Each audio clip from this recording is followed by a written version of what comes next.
Aloha everyone. This is August 20th, 2016, and I had a request to put together something about my experiences with the ultra beings through the many years of my life thus far. Actually, it was only a period of time when I had, for the most part, direct experiences with ultra-terrestrial and good guy extraterrestrials coming into my physical presence, or at least it seemed that way. I don't have that a lot anymore. I think it happens once in a while on a more subliminal level, at night in the room when I kind of sense it, but not the way it did for a period of time. I was told, indeed, that it would be for a period of time, and I was moving through a passage with all of that. And then when they kind of handed me over to Thoth, my inner planes mentor, the Illuminary, which is beyond their state of being, that's when the others started disappearing rapidly. It was as if I opened a door and went through it, and so I was in a new level. And I kind of waved farewell to my old buddies and embraced the new light, or the new expression of the light, rather, to be more precise. And so, but I'd like to share with you some of these experiences. I'm not going to go into my life story here, because if you were just coming across this video and you don't know it, I'll put links to that. But those of you who do know it and would like to hear more about this particular aspect, well, that's what I'm doing now. So I imagine the appearances began probably very early on, when I was about 20 years old, something in that time frame. I had begun my work consciously at the age of 17, but by the time I was 20 is when I really started having presentations. Prior to that, I realized that I was doing Akashic work. And believe me, my mother and I had to research this, and there was no Googling. So we had to go to libraries and try to find out what was going on here, why I was receiving all this ancient stuff and the science. And all of this was way beyond my physical learning ability. I was a high school dropout, because I felt the system was false, and I literally heard inside my being, not in my head, a voice that told me if I went one more day to school, it would be dangerous. And this was in high school, and I told my mother, and she looked at me and knew that was the truth, and so that was the end of that. So that's what I mean by high school dropout. I made good grades. I was, a good student. I wasn't a rebel by any means, but I just knew that it was time to leave. But I didn't know what was directing this. I mean, my mother could have really freaked out at that point. You're hearing voices. They're telling you to leave school. I mean, this is in the late 1960s. It's like, whoa. But instead of putting me on Prozac, I guess I didn't even know about that then, she agreed with me. I mean, she saw the truth in my heart, and she accepted it. And so I didn't mean to get off on that, but it's an important point to understanding the development here. So we researched and tried to find out what I was receiving. And we got in our minds that it was something about the Akasha, although I don't know if I even called it that then. But we read some Edgar Cayce books at that point and, trying to figure it all out. But I didn't think in terms of having experiences with entities, We'd read some Adamski books somewhere in there, and we thought, wow, that sounds pretty real. I bet you there are beings on other worlds. It would be, unlikely that there weren't. Just like a lot of people would have an open mind about it, but we didn't think about me communicating with them until it started happening, at least happening on the conscious level. I did have that experience when I was 6 years old of being astral traveling, now I know, into a mountain and being shown the machinery, the equipment that was all around. This was in 1954 in the Ozarks, way off on a dairy farm. No television, but the machinery was they were computers. Obviously, they were like white, tall computer towers, just like you go into a store and see now. especially if they were, super duper computers, not just the little PC ones. But they were short and small. They were no taller than they were shorter than the men that were showing them to me. And I don't know exactly how tall they were, but probably 7 feet or something, because they tended to run in the large size. But they showed me this equipment. They were all wearing these white jumpsuit type overalls or whatever, and they would look human, but beautiful specimens, I might add. They were men, the ones that were with me. I was 4 years old, but I knew a good-looking guy when I saw one. And they showed me all of this equipment that I called it machines. I didn't know the word computer then, certainly, and I drew the pictures from my mother, and I told her, for instance, I told her, this is a clock controlled by the mind, and she wrote it all down. So we'd had these experiences early on, but then, nothing really more of significance. Some little things. I saw fairy beings and whatever, and my mother did not discourage that or say they were make-believe at all. And then, so we go to high school, and I'm really feeling this is not the place for me. And this had the experience. My mother agreed with me, and I left school. At that point, almost immediately, I started receiving from the Akasha I know now, and as a few years progressed, then all of a sudden I was in a position to realize that the beings that I had been with as a child were coming back to me now. They were appearing in my room. I wasn't going like astral traveling to them. They were coming to me. And I opened my eyes wide, and there they were. They were human-looking men again. I did have communication with females, but none of them came into my room at night that I know of. And I had health problems even then, and they were treating me for it with various things. And my mother began to see them in her room. And so my mother, who was born the year the Wright brothers flew Kitty Hawk, 1904, had absolutely no problem with seeing 7-foot-tall men in her room suddenly at night, But I did. I screamed bloody murder, and even though I knew finally who they were, and when I'd wake up and see them again, I'd scream again. I just could not help it. I mean, this is very physical as far as I could tell, and she could tell. They were just right there, like you and me, just standing there. And I had a hard time with it. But they said to me, well, would you rather we not come? They explained to me why they were there, and they explained to me that it was necessary for them to get physical, so to speak, in order to do the healing work they were doing on me. And I said, no, you come. If you can stand my screaming, I will do my best not to scream and to give you the time. And I did, a lot of times I didn't scream, but I had to work at it. And they told me, actually, that it was physically hurtful to them when I screamed, when they were in that pseudo-physical state, that, it vibrated in their electrons, I guess. And they didn't like it, but they were good sports about it. And I remember one time I woke up, and there this guy standing there, and I'm getting ready to just really scream big time. And he pulls up his hands in front of him and backs away from me like, no, don't do it. And it was so amusing. I don't think I screamed. And another time, there was this one fellow who was working on me. They had these like batons, which made it even scarier. It looked like baseball bats they were going to hit me with, but they weren't. They were some kind of object that they scanned and treated with. And he was there doing his little scan and treating. And I woke up and saw him, and he was like, oh, shit. I couldn't see his face. It's dark, so you could just see a person like in the dark. I didn't have night lights on or anything. So I could sort of see his features, but not really. So anyway, he slowly backed away from me, and he went and hid behind one of my stereo speakers. Now, the stereo speakers in those days were bigger than the ones now, but it came up to his kneecaps. And he's standing there real still behind the speaker, and I'm going, what the? You think you're hiding from me?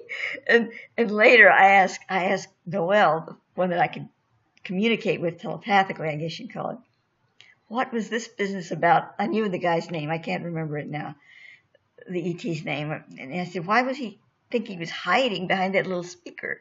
And he said, well, he said the dimensions are different in understanding them and what he's viewing, how he's viewing it, and how you're seeing it.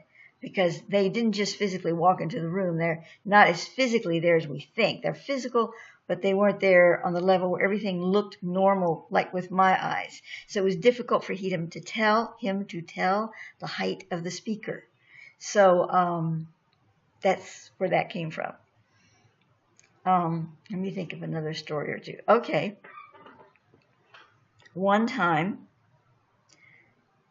well, they had these little brown guys. They weren't grays, they were brown, but they didn't have the big bulbous heads. They had sort of normal heads, but they were like little pygmy guys. And they did have the slit nose and the slit mouth and the big eyes, but they didn't have real brown, weird. They were kind of cute. That's the only way I could call them, little cute fellows.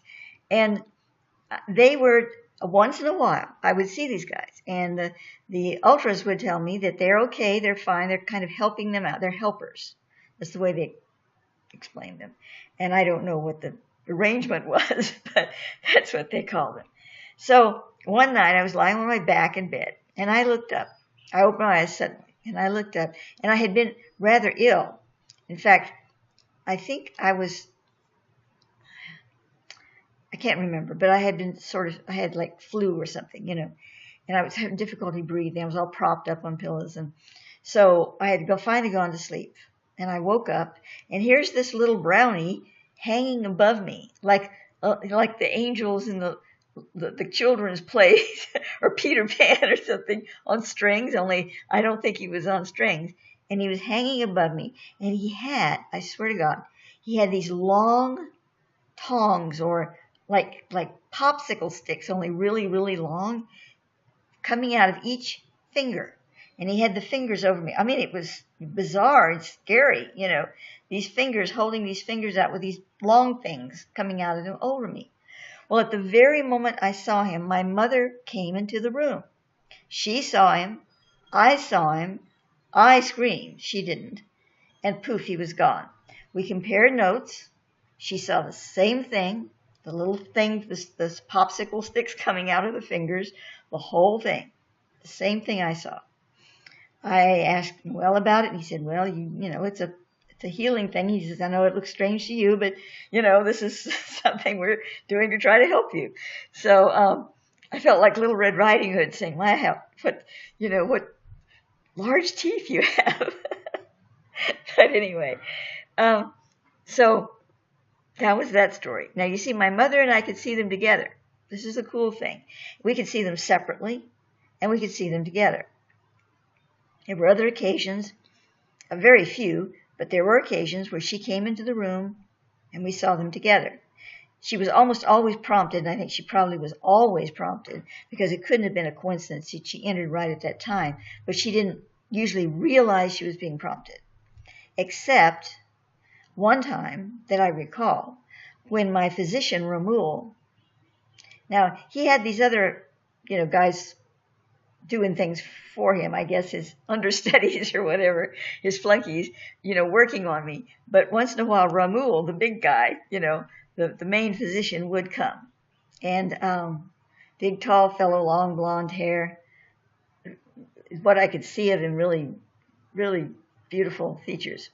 Anyway, so he was having problems because I was screaming at him too. So he came to my mother.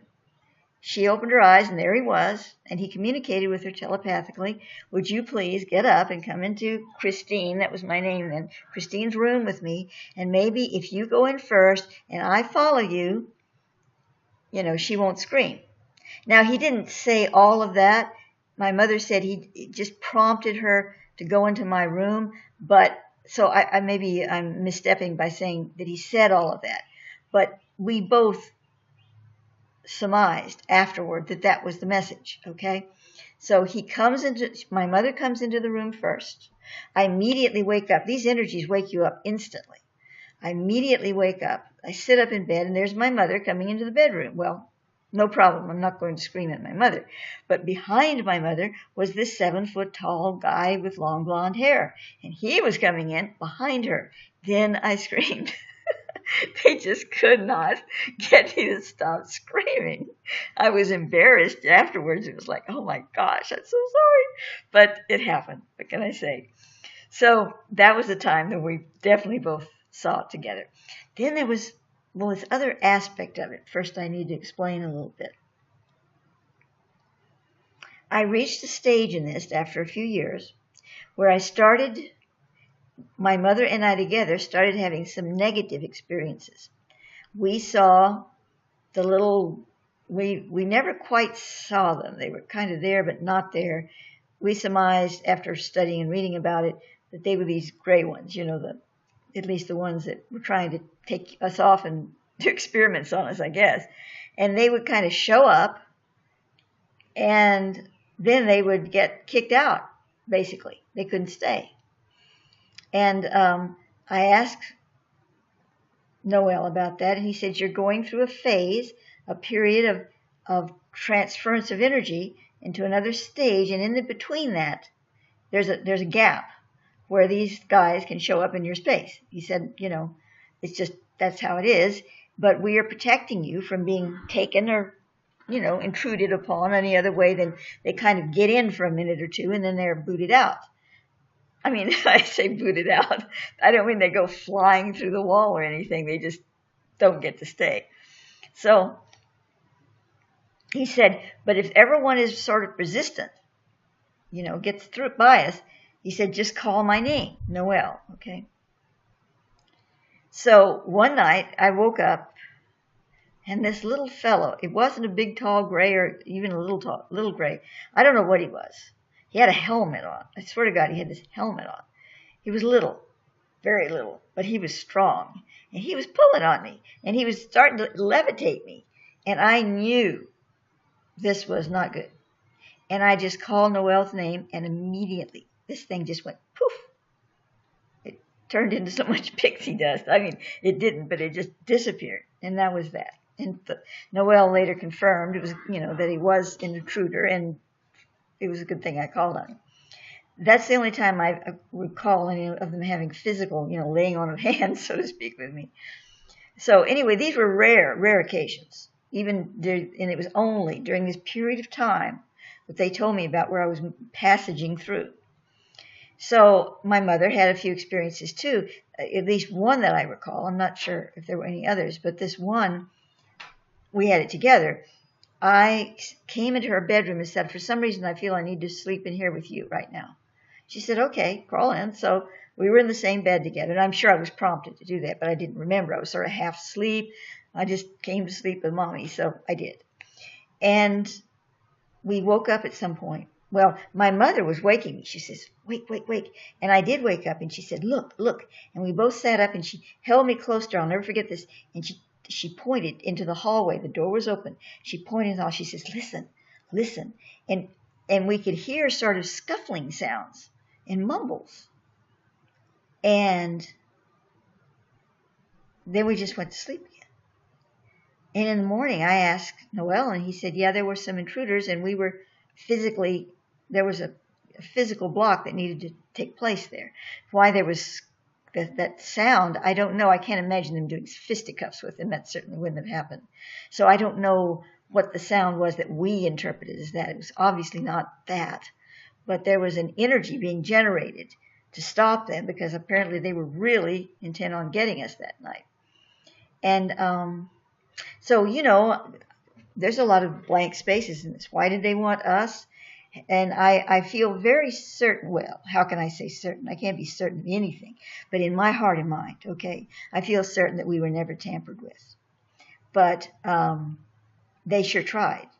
They gave some good tries during that period of time. And then all of that disappeared. Well, that was right toward the end, see, just before I was transferred to Thoth. And when I was transferred to Thoth, that all ended. Damn, that was over with. But so were the good guy ETs. I mean, they said to me, the ultras, I guess I should call them, ultra-terrestrials, yes. They said that, their time was basically through, and they'd be checking in now and then, but, now I was in Thos Care, my mentor. And they had told me I would have a mentor. I had a mentor that I would be consciously aware of. And they told me that for like 10 years before it actually happened. And that was in 1977 that he came on the scene. So, but let's go back for just a moment.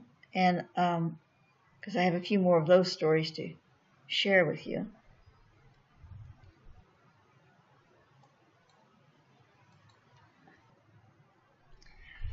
And so, And so there's the story that I shared recently on Facebook that prompted the suggestion that I make this video. And I might have mentioned it on another video somewhere along the line, but I want them all to be here, at least this batch. So I'm going to share it again. And that is, this was when myself, my mother, and my friend Denny, who was living with us at the time, Denny wanted to be in on some of this stuff. And she had the kind of work, she could get a job really easy in different places we go. So she risked that chance and quit her job in Houston and jumped on board with us. And we went to lived in various places that we were requested to live, like Salt Lake City. But in this particular period of time, I don't remember where we were going, but I know that we were called to Sedona, Arizona. And this was my first trip to Sedona. I believe it was for my mother and Denny as well.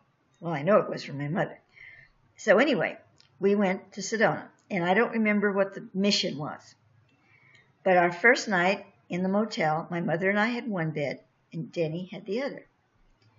And Denny was kind of like complaining because she jumped on board with us, but she was never getting to see any of these beings. Even my mother was seeing them, and she wasn't getting to see them, And it's like, well, when am I going to get to see one, So anyway, here we were in Sedona, and we were all sound asleep. And all of a sudden, I got that flash. I could feel the energy, and I woke up instantly. I sat up in bed, and there was Denny next in another bed, on her back, sound asleep, her mouth wide open. I think she was snoring, but I don't remember. Her left arm was flopped over her forehead. I mean, she was gone. And bending over her ever so slightly was this, I guess, a man. I can't tell you because he was entirely covered in this shiny suit, including on his head, the tinfoil hats. I mean, this guy was tinfoil from head to toe. I'd never seen anything like it before or since. But I had the feeling, I had the vibration that he was okay. He was one of them. For whatever reason, he was wearing this tinfoil suit. I mean, some of these things are laughable. The guys with the long fingers. I don't know what they were doing. But anyway, here he was in his tinfoil suit. And he was very slightly leaning over Denny. He didn't have any objects in his hand, as I remember. So she's there, and he's there. And I'm thinking, oh, what an opportunity. Oh, Denny, you just got to wake up for this. So I was saying, Denny, wake up. Because I didn't want to, scare him or I wanted to stay. So I went, Denny, wake up. Wake up, Denny. And she wouldn't wake up at all. And after a few seconds of this, I guess he'd had it with me. He turned and just looked at me, and bam, I was out. And we all awoke in the morning, and I told her the story, and she was like, oh, no, I missed it. But anyway, that was a rather interesting moment.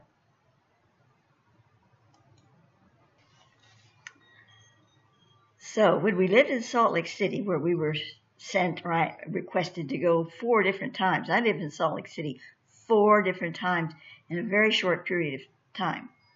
And this was our first time there, 1976 or something. And so I had a young man friend, boyfriend, I guess you'd call him,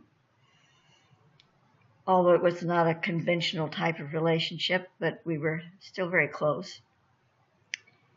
And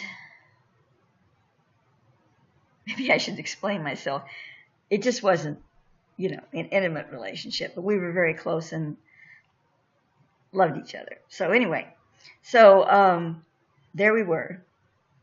And he, like Denny, wanted to get some experience with these beings that I kept seeing. He said, these men come into your bedroom at night. I want to see them, And he was more skeptical. I mean, Denny wasn't skeptical. this fellow was a little bit skeptical, but open-minded, but, it's kind of hard to swallow, especially in those days. So he was telling me this one day, and I said, well, I don't know. I don't know how we solved that problem. I didn't ask them to go see him. I don't believe. I could have. I don't remember for sure. But a few nights later, he came in to my house, all white, ashen face, eyes big, and he said, I saw him last night. They were standing there right in front of me. There was two of them, and he was like, he wasn't putting me on. He was really, really shaken. He said they just stayed for a few minutes. He said they walked right through the wall. So he had his moments. And, but even before that, he wasn't even sure about spaceships and stuff. So, and I told him that we moved there so we could be near the base that was forming in the Wasatch Mountain there, that my mother and I saw ships flying in there all the time. And he was like, oh yeah, sure. So we were all sitting out one evening, my mother and I and him. And, excuse me, outdoors. Sorry about that. Outdoors. And we were looking up at the sky, not to see spaceships, just looking up at the sky because it was a beautiful evening. It was just getting toward night. And here came a whole, like 5 of them, the ships. They were going really, really fast, much faster than any airline or anything. They were silent. They were in a formation. And they went that fast, from one end of the sky to the other, toward the mountain that the base was in. And Gary said, look at those ducks. It was the funniest moment. And then he realized what he had said. His rational mind was trying to make something of it, that was real to him. But when he said it, then he just started laughing. He said, oh my God, that was them. And I said, yeah, that was them. And now on to a more dramatic story, I think. And this was when I was in Texas, I guess. And my friend Denny, this before we started on our travels, and she was still living in Houston, I guess.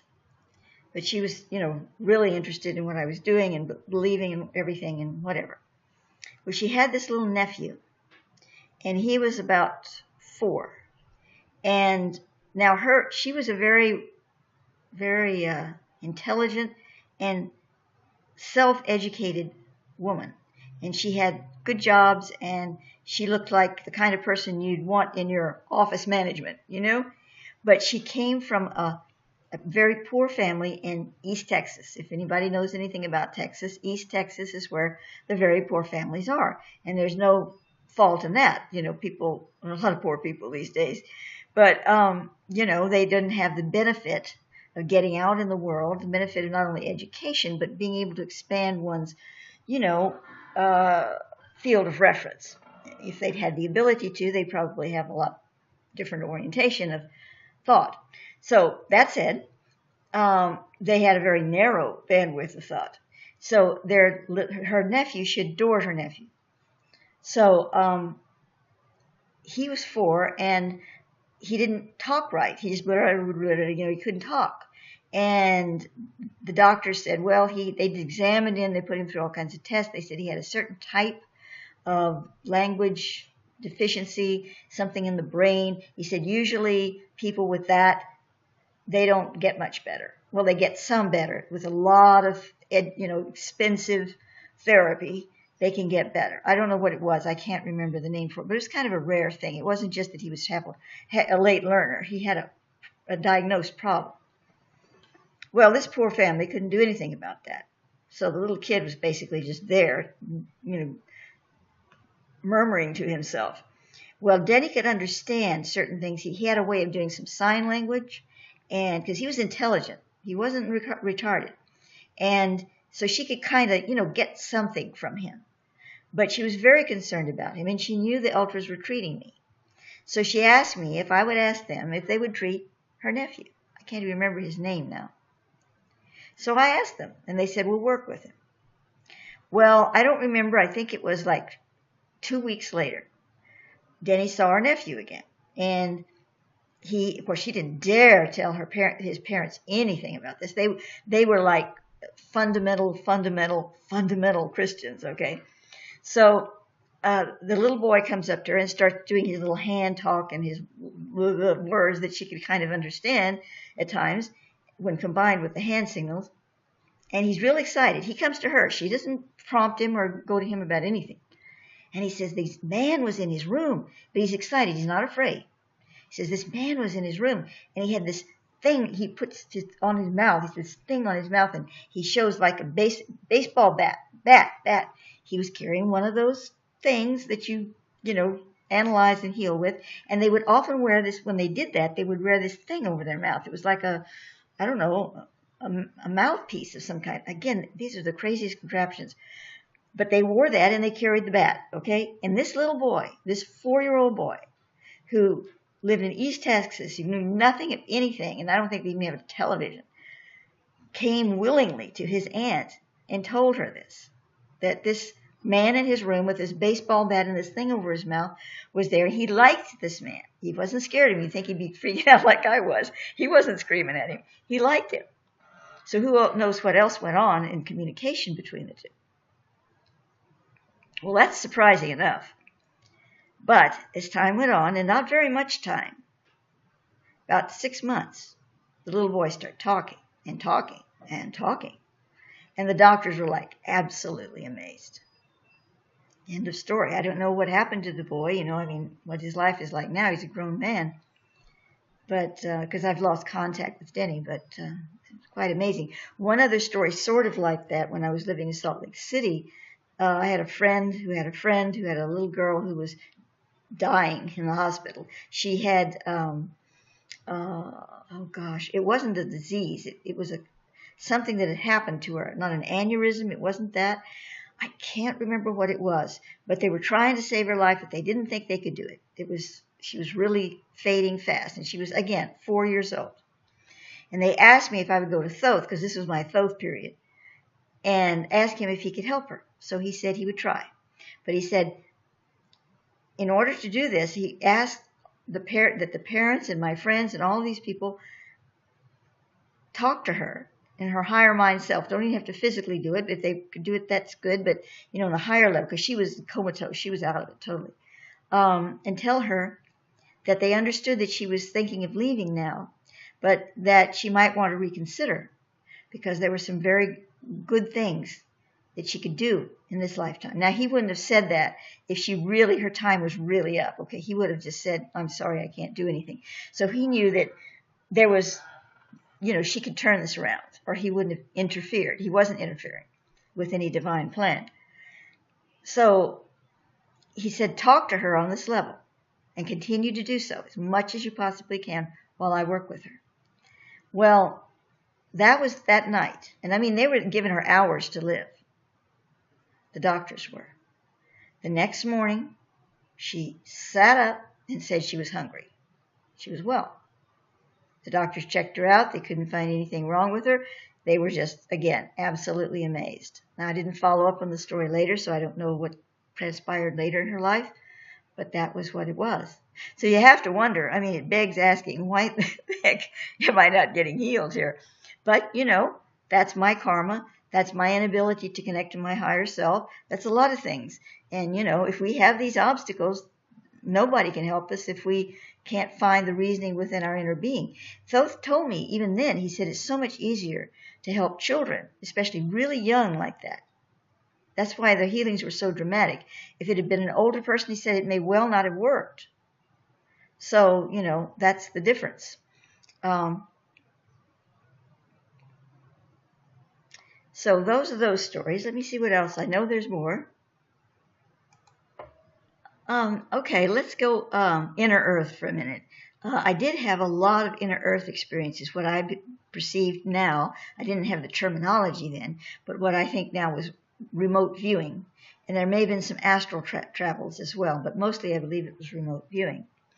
And I would go into the inner earth and all of these things. It was back in the 70s and early 80s. I won't go into all of that now. I might make a separate video on that. But the part that I wanted to share that's related to what I'm talking about here, Noel. Noel was the head honcho that I worked with the ultra-terrestrials. Okay, Ramul was the physician. Noel was the main guy.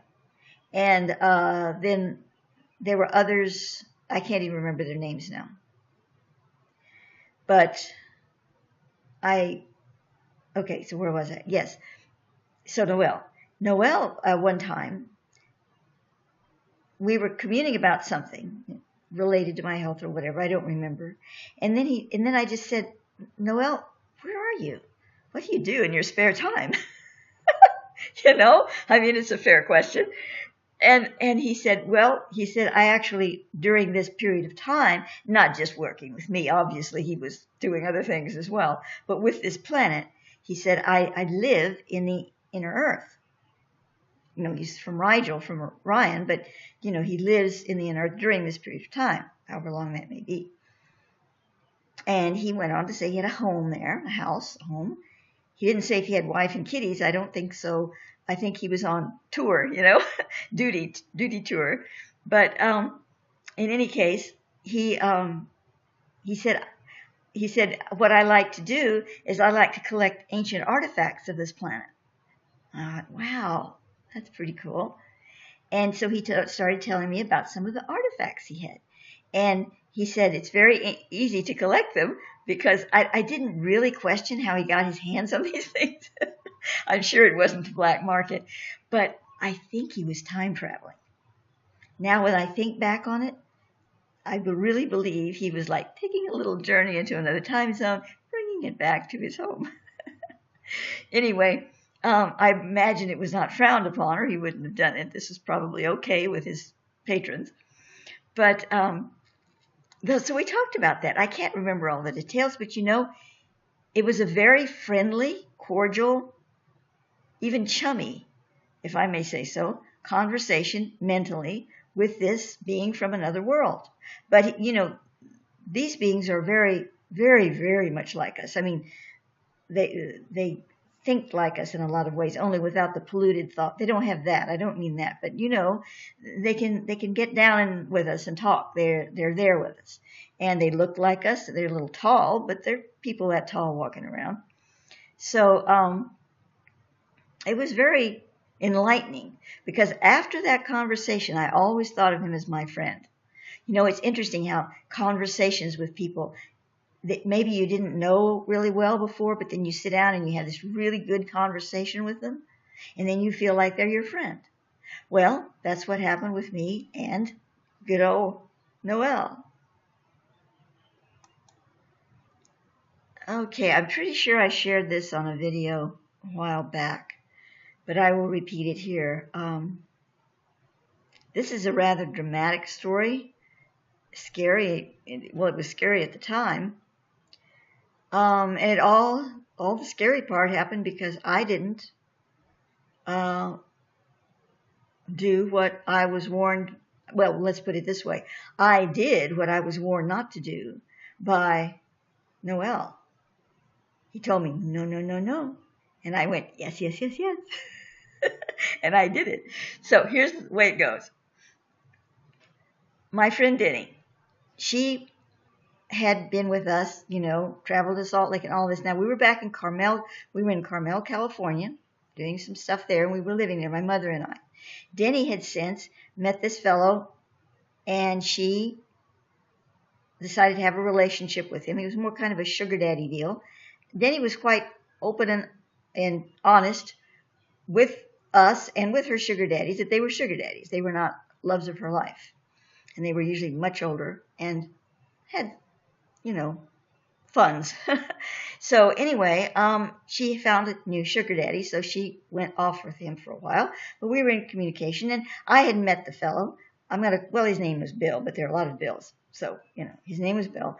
And he seemed like a real nice guy. He didn't seem too, spiritually conscious, but who am I to say, And so he seemed nice, and we met him, and we even traveled with Denny and Bill, and Mom and I, we made a little trip together. So, he seemed okay, but there was always, I didn't really, warm up to him, I guess is the term.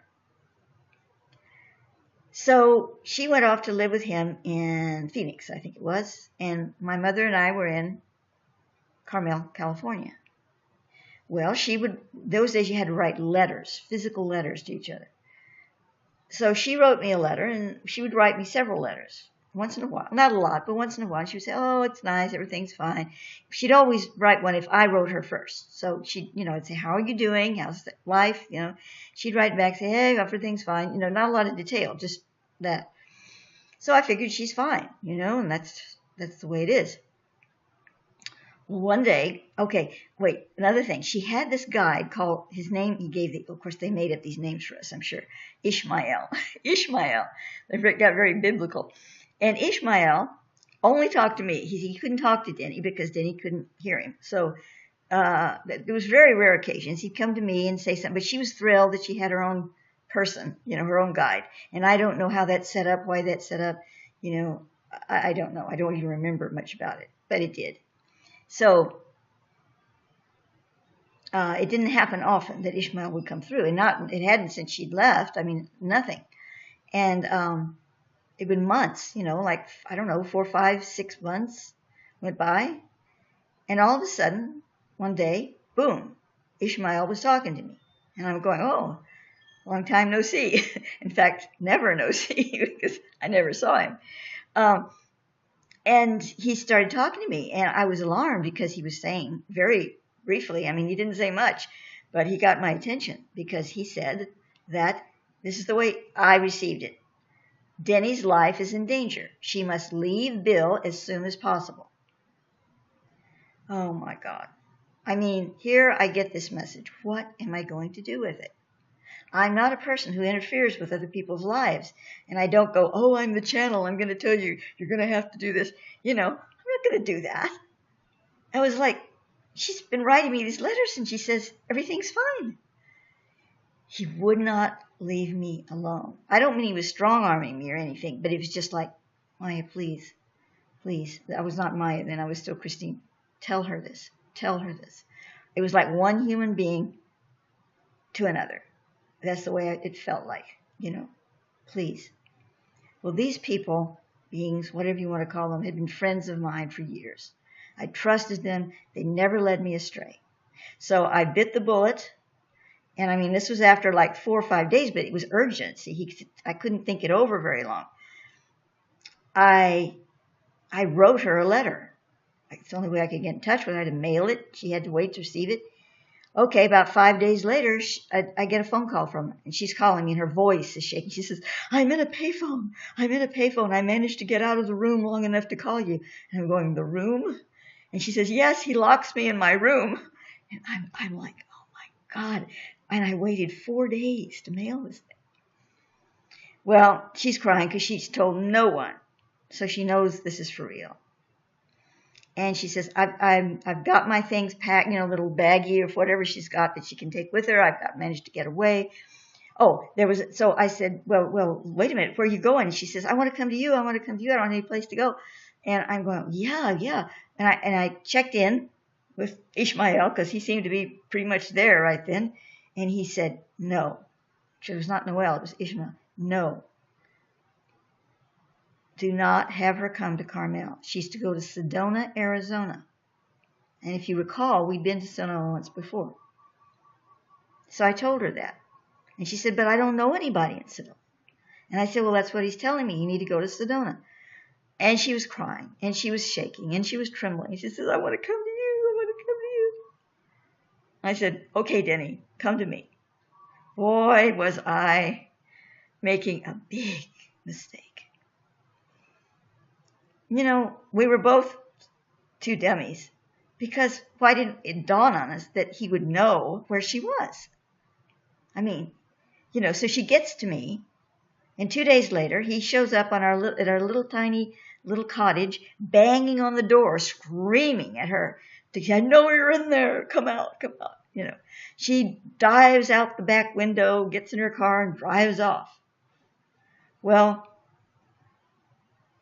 she tells us later that he would say to her, "It's all Christine, Maya, that's me, Christine. It's all her. She's the one that controls you. She's why you won't obey me." All of this crazy stuff. She didn't tell me when she was begging to come see me, mind you, it was later. So anyway,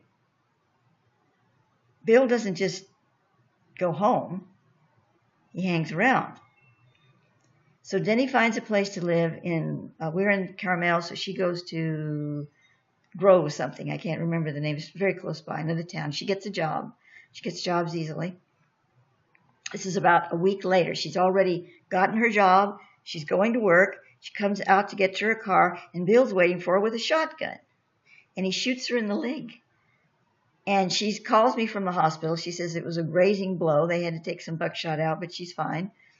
And I said, "I don't think you're fine, Denny. I don't think you're fine at all. You've got a madman out there with a shotgun after you." I wasn't laughing at the time. And so about 2 days later, in nighttime, my mother and I get this timid little knock on the door. Well, we're afraid it's him, We say, "Who is it?" And it says, this young man says, "I'm so-and-so, so-and-so, detective, so-and-so, so-and-so, detective." So we peek the door open. It's a young man with bright red hair, about 20 years old. I guess he's older than that, but he looked very young. He comes in, he shows us his badge, or maybe he shows us his badge, and then he comes in. And he is afraid. You can see the look of fear on his face. And he says, "You need to get out of here." And I said, we said, "Why?" And he said, "We have it from Denny that he's threatening to kill you." Now, I don't know how Bill got, I don't know. I don't even want to know. But the point is, this little guy with a detective badge, who's practically trembling in his boots, tells us that this maniac with a shotgun is out to kill me. So when he leaves, and he does leave, we're looking at each other in shock. And my mother says, "We're getting the next plane out of here." And I'm agreeing. And Noel comes in. Or maybe, no, it was Noel. And he says, "No. It has to play itself out. Just leave the house, but go nearby, somewhere where he's not going to find you, hopefully, and stay until it's over." So my mother and I and this little roommate that Denny had in the house she had been renting. She was renting a cabin right next to ours. So the roommate was scared too because, he might come for it. So all three of us, the roommate had a friend in Carmel Valley, which was some miles away. So we all jump in the car. We go to Carmel Valley with our toothbrush and whatever, and we spend the night there. And we plan to stay there as long as we have to. And the next morning, the little police guy, the detective, calls us. And he says, "Well, we found his car driving along the highway. We pulled him over. And before we could get to the car, he took his gun out, I guess it wasn't the shotgun, and killed himself. And he left a note. And the note said that he had planned to go to the hospital, kill Denny, then come to my place, kill me, and leave my mother alive so she would suffer." We never figured that one out, what he had against her. And then kill himself. So, that's not a pleasant story, but, I really wanted to include it because it has a big message. And the message is, don't do things blindly. I'm not saying, some being tells you to do something and you have to do it or the world's going to come to an end. I'm certainly not saying that. But if a person or a being you trust sincerely tells you to stop and think about making a particular decision that could be very harmful and dangerous to yourself and others, use your head. Don't do it blindly, but use your head and think about it. If we'd thought about it, we would have come to the obvious conclusion that he would follow her there. So that's the message. And I still would not do something blindly. but you have your own higher intelligence. And the beings, if they're true enlightened beings, they don't expect you to follow them in every little word that they say, like robots. They expect you to listen to them and then take it to your higher intelligence. And I didn't do that.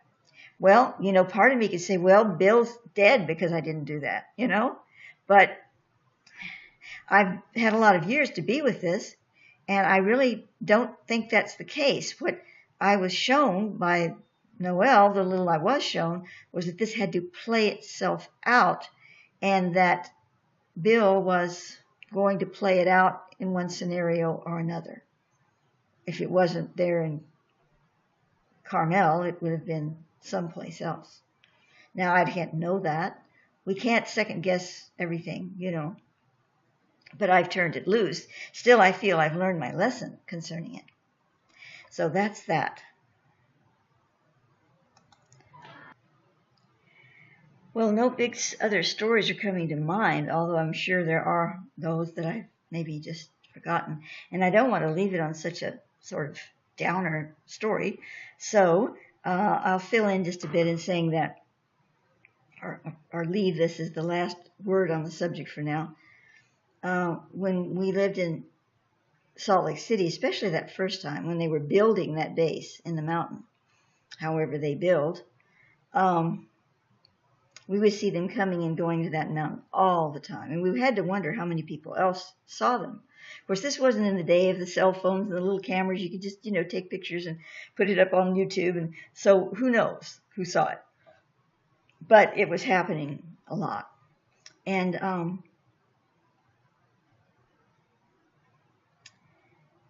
we would get a message to go to go to a certain hill behind a mall or over here in the town, in the city.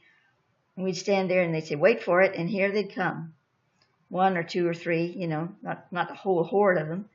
And they'd do little curlicues in the sky and zip, zip, zip, like it had to be one of them. It couldn't be anything else. And then in they go into the mountain. I don't think that they were coming out to entertain me, but they knew that they would be there at that time and they wanted me to see them. Mainly when they called me to go look there, and it was only a few times that happened, where they said, come look. I was in bed. I was feeling so bad. I had health problems all my life, and I was feeling so bad, and they would literally say, look, if you can just get out of bed and come, you'll feel better if you'll do this. So I think that they had me come to these places to see them because I got such a thrill out of it, and there was something about the energy of it. It did make me feel better. I think they were trying to keep me alive. Anyway, so, that was fun. And the valleys up there in the Wasatch Range, spiraling off of Salt Lake City, incredible places.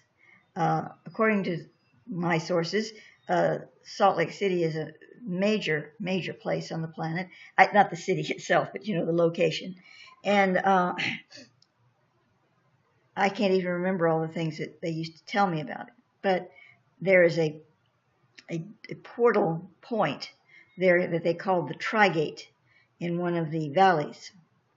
I think it was North Cottonwood, but I'm not sure. And when I first moved to Salt Lake City, never been there before in my life, we moved there without ever having been there physically. And there was not, again, we couldn't Google it and see YouTubes on it or anything. Just a few pictures in a magazine here and there. So we moved on good faith. And I was told to follow where they told me to go into this canyon. And there's like 6 of these canyons. They told me which one to go into, the exact spot to go to, because they wanted me to go to the Tri-Gate right away. The point, they said it's a marker. There's a geodesic marker, I believe they said was one of the 33 geodesic markers under there that the master builders put there. Well, anyway, so we went to this point. I said, this is it. It was just a rock. There it was by the side of the highway. Cars were buzzing by. So we got out and stood on this rock, my mother and I. We felt kind of silly because, people were passing like, what are they standing there for? And I happened to look down and I sort of rubbed with my foot some dirt because it seemed loose, and I saw a little glimmer, and I rubbed it aside, and there was a marker. It wasn't the master builder marker, but it was something the city put there for their surveys, you know. But I don't think it was a coincidence that the real geodesic marker was somewhere under there. So anyway, there were a lot of interesting things that went on there, but I really cannot remember. That was so long ago, I can't remember most of them. So in conclusion, with Thoth, I never saw him except in my mind's eye this day, except one time I saw his hand, and it had a beautiful emerald ring on it, and it was shrouded, swathed, whatever you call it, in light. It was like all this beautiful emerald light was around the hand. I knew it was his hand. I just knew it. And he started opening up to me and just not asking me to take it, but just, you know, and you'd think that would be spooky, but I didn't scream or anything. It was just so beautiful. But other than that, he's not made any physical appearances to me.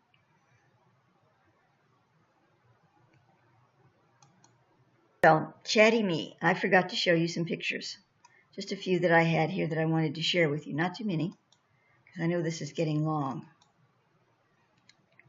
Okay, here I am in 1977 when I was told by Noel it was time to meet my maker, to meet my mentor, and that I would be tuning in with him, and that this was the beginning. So I was to go, my mother and I were to go to Mount Shasta, and actually, let's see, how did this work? We were to move back to Salt Lake City, and on the way, we were to stop at Mount Shasta for me to receive this initiation. And they asked me to wear white. Well, you know, I don't think they care what colors you wear in the sense of fashion. It was an energy thing. So I didn't really have anything quite right. So my mother made this. Now, I don't know where she got the idea for the cap, but it's kind of cute, don't you think? But anyway, but when you look at this picture, we were told to go to the headwaters of the Sacramento River. And first of all, you see that light swath at the top? Well, now, this was in the days when you had to take pictures with real cameras. You know, you had to develop the pictures and everything. We took a whole roll of pictures of Mount Shasta, right? The only pictures that came out weird were those that were taken, 3 or 4, there at the headwaters when we were having the ceremony. And this is what the different lights appeared in. And this one had this. My mother's had a gold light down on the side. And you could say, oh, developers. Yeah, well, how come it was only the ones, only the 3 or 4 that were of the ceremony? And this is one of them. Now, notice on my cap, I'm just now noticing this. Let's see if I can bring it up a little larger so you can see it a little better. You see, it looks like a third eye or an eye shape. That's a lighting effect.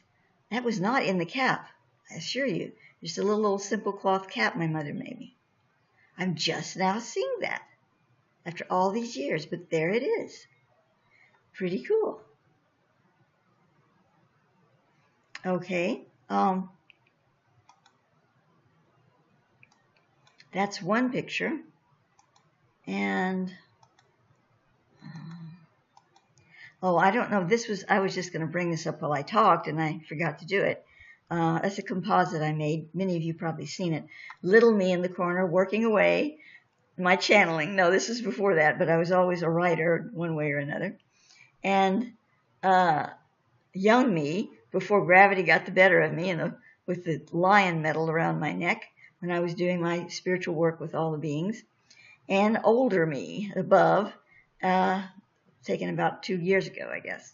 Anyway, those are the pictures that I wanted to show you. So, my blessings to all of you. I know this is probably very long, but I really wanted to get in all the best stories. There may be a part 2 if I can think of more, if there's a command for it.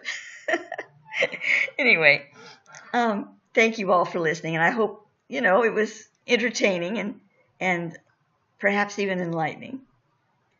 Happy trails.